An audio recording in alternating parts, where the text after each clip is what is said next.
Oui, bonjour. Donc aujourd'hui, nous allons aborder le thème des acides et des bases. Vaste programme. Les acides et les bases seront traités sur 3 vidéos. La première concerne les définitions. Donc, qu'est-ce qu'un acide? Je vous ai présenté ici 2 molécules et un ion. Ils ont tous la particularité d'avoir un hydrogène lié à un atome électronégatif par une liaison covalente. Cette liaison est de fait fragile, si bien qu'elle peut être rompue. Au cours de la rupture, le doublet de la liaison covalente va être capté par l'atome électronégatif, si bien qu'un ion H+ sera libéré.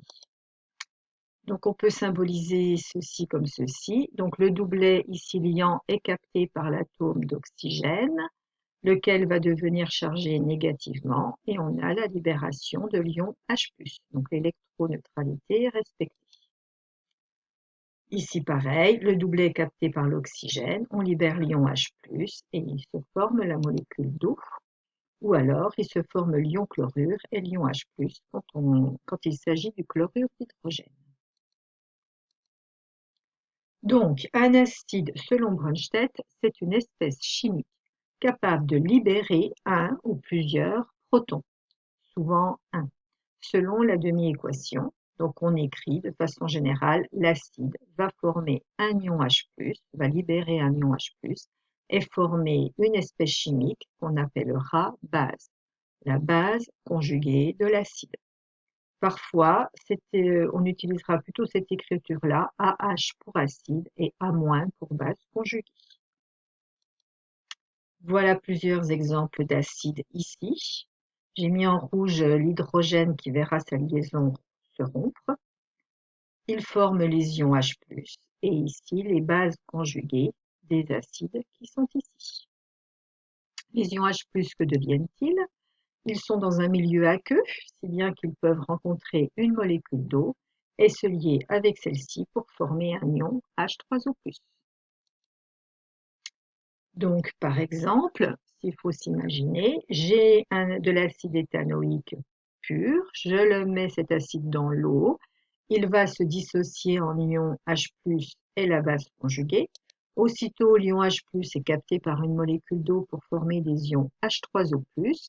Ces deux étapes se font simultanément l'une l'autre, si bien qu'on peut les résumer en cette équation-là qui dit que l'acide, lorsqu'elle rencontrera la molécule d'eau, va former la base conjuguée et l'ion H3O+, qui est en fait le résultat de la réaction entre H+ libéré et l'eau, le solvant. Autre exemple, voilà l'autre exemple pour le chlorure d'hydrogène. Il forme l'ion chlorure plus du H+, qui est capté par l'eau pour former H3O+. Donc de façon générale, schématiquement, on peut donc résumer en j'ai un acide pur, par exemple sous forme liquide, je le mets dans l'eau, donc dans le solvant, donc je ne le fais pas figurer dans les équations pour donner l'acide dissous. On parle alors de concentration en soluté apportée, en acide apporté. Cet acide dissous va se dissocier pour former l'ion H+, lequel est capté cette fois-ci par l'eau qui ne fait plus partie, enfin qui n'a plus comme qualité d'être le solvant, mais cette fois-ci un réactif pour former l'ion H3O+. Toutes ces étapes se font simultanément et donc peuvent être résumées par une seule, celle-ci. Si on veut résumer non pas les 3 étapes, mais seulement les 2 dernières, on peut écrire dans ce cas acide aqueux qui réagit avec l'eau pour former la base conjuguée et l'ion H3O+. De fait, on peut faire évoluer la définition précédente de l'acide par une autre définition qui est qu'un acide, c'est donc une espèce chimique qui est capable de produire des ions H3O+, lorsque cette espèce est mise dans de l'eau. Alors, je vous ai présenté ici différents acides tout à l'heure. Pour autant, tous ces acides, dans le laboratoire, vous les avez déjà rencontrés et pour les mêmes concentrations, on a quand même l'impression que l'acide nitrique paraît quand même plus dangereux que l'eau, par exemple, ou que l'acide éthanoïque. Alors, on va essayer d'expliquer pourquoi cette impression de dangerosité différente pour ces différents acides, parce que certains sont qualifiés de forts et d'autres sont qualifiés de faibles. Donc certains, lorsqu'on les met dans l'eau, vont voir la totalité des molécules mises dans l'eau se dissocier, par exemple pour l'acide nitrique. Toutes les molécules d'acide nitrique, toutes sans exception, lorsqu'on les met dans l'eau, vont se dissocier pour former des ions H+.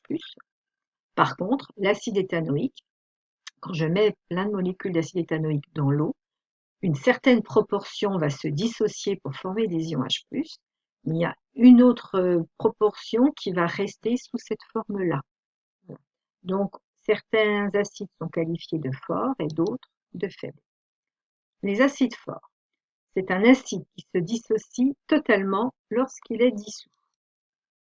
Donc, j'ai un acide qualifié de fort lorsque je le mets dans l'eau. La quantité d'acide mise au départ, en totalité, sera dissociée, si bien qu'en fin de réaction, je n'en aurai plus. Et de fait, je formerai autant de H3O+, qu'il n'y avait d'acide fort au départ. Donc on retient, un acide fort, un acide fort va réagir totalement avec l'eau, selon la réaction qui est là. Pour indiquer que la réaction est totale, on mettra une flèche.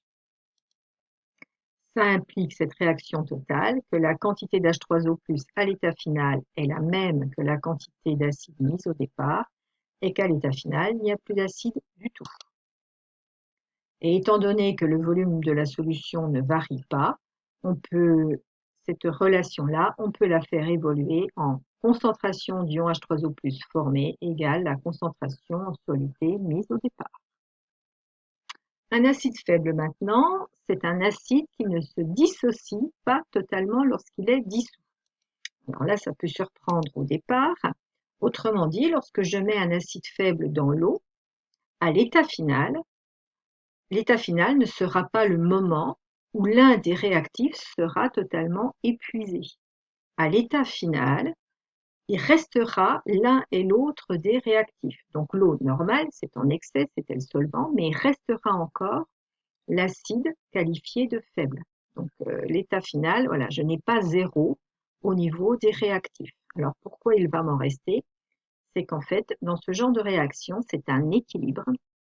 Autrement dit, les réactifs réagissent ensemble pour former les produits, mais les produits, à leur tour, vont de nouveau réagir ensemble pour reformer les acides au départ.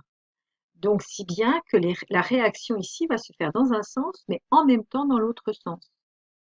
Si bien qu'on n'arrive pas à épuiser l'acide faible, il n'arrivera pas à s'épuiser. Il en restera toujours. Donc, on a ce qu'on appelle un équilibre qui se forme. Dans ce genre de réaction, de fait, il restera toujours des réactifs, une certaine quantité de réactifs, et la quantité d'ion H3O+ formée ne sera plus égale à la quantité d'acide faible que j'ai mise au départ, vu qu'à la fin, tout ne se dissocie pas, donc il va m'en rester.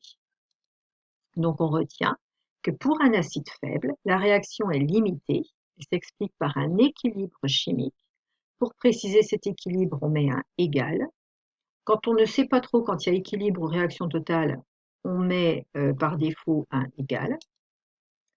Ça implique donc que la quantité d'H3O+ qui se forme sera inférieure à la quantité d'acide qu'on met au départ et qu'à l'état final, il restera encore de l'acide faible. Puisque le volume est invariant, la relation ici peut s'écrire avec les concentrations. Donc la concentration d'ion H3O+ formée à l'état final est inférieure à la concentration en soluté pour les acides faibles. Il existe des acides plus faibles que d'autres, où ici l'équilibre ne se fait pas exactement toujours de la même manière, c'est pas toujours un équilibre 50-50. Okay. Donc pour déterminer la qualité relativement faible ou pas d'un acide, on fera intervenir ce qu'on appelle la constante d'acidité, qui sera vue dans une vidéo ultérieure. Donc maintenant, qu'est-ce qu'une base? Donc une base, par définition, c'est une espèce chimique qui sera capable de capter un ou plusieurs ions H+. Donc ici, j'ai des bases. Ces bases peuvent réagir avec des ions H+, les capter et former ici des espèces chimiques qu'on qualifie d'acides. En résumé, une base peut être résumée par la réaction suivante. Une base capte un ion H+, et forme un acide, qui est appelé l'acide conjugué de la base.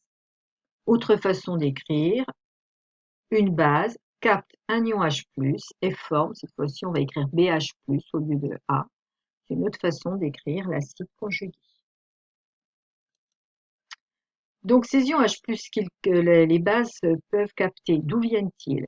Eh bien, on est dans un milieu aqueux et il s'avère que l'eau est capable de se dissocier en ions HO- et en ions H+. Donc les H+ qui sont captés ici proviennent en fait de l'eau qui est capable de fournir des H+.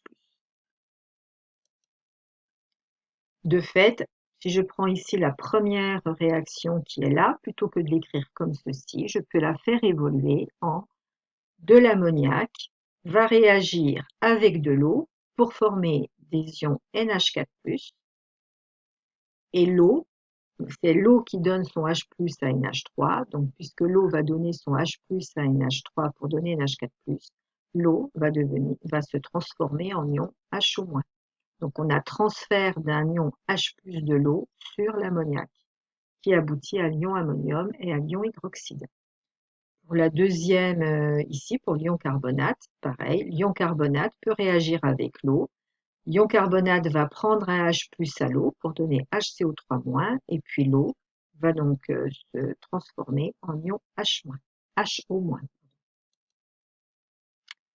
Donc, première définition de la base. On peut faire évoluer cette définition comme on l'a fait pour les acides. Et donc, on peut dire qu'une base, c'est une espèce chimique capable de produire des ions HO- lorsqu'on les met dans l'eau. Et là, il y a des exemples. Il existe des bases fortes, des bases faibles. La définition se ressemble beaucoup avec les acides. Une base est qualifiée de forte si elle réagit totalement avec l'eau. La base faible aura une réaction équilibrée avec l'eau.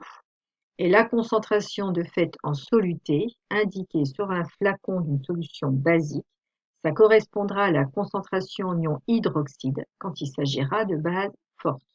Par contre, ce ne sera pas la concentration en ion hydroxyde lorsqu'il s'agira de bases faibles. On résume.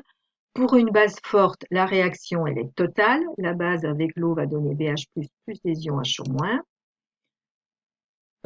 À l'état final, la quantité de HO- formée sera égale à la quantité de base mise au départ, et à l'état final, il n'y aura plus du tout de base. Et donc, la concentration en ion HO- sera égale à la concentration en soluté. Pour une base faible, la réaction s'écrit avec un égal et non pas une flèche pour dire qu'il y a un équilibre. Il restera du coup de la base à l'état final et la quantité de HO- formée sera inférieure à la quantité de base mise au départ. De fait, la concentration en ion HO- sera inférieure à la concentration en soluté. Maintenant, qu'est-ce qu'une réaction acido-basique? C'est une réaction au cours de laquelle un ou plusieurs protons vont être transférés d'un acide vers une base. Donc ici, j'ai un acide, l'acide donne son H+. Là, j'ai une base qui peut capter le H+. Si je mélange l'acide et la base, j'aurai affaire à cette réaction-là. L'acide réagira avec la base et il se formera l'acide conjugué de NH3 et la base conjuguée de l'acide CH3COO2H. Ça devrait vous rappeler les équations redox avec les demi-équations. Pour les réactions acido-basiques, on écrira rarement les demi-équations, on écrira en général directement la réaction finale. Elle est quand même assez facile à écrire. Donc ici, pareil pour l'acide nitrique qui réagit avec l'ammoniac. Donc, une réaction qui fait intervenir un acide fort ou une base forte sera toujours totale. Et quand on a une réaction acido-basique avec un acide faible et aussi une base faible, elle donnera forcément un équilibre. La réaction sera limitée. La vidéo est terminée. Un dernier petit rappel toutefois. pour que tout ce qui est compris devienne un acquis, il est nécessaire de voir, de revoir, faire et refaire. Donc, à très bientôt.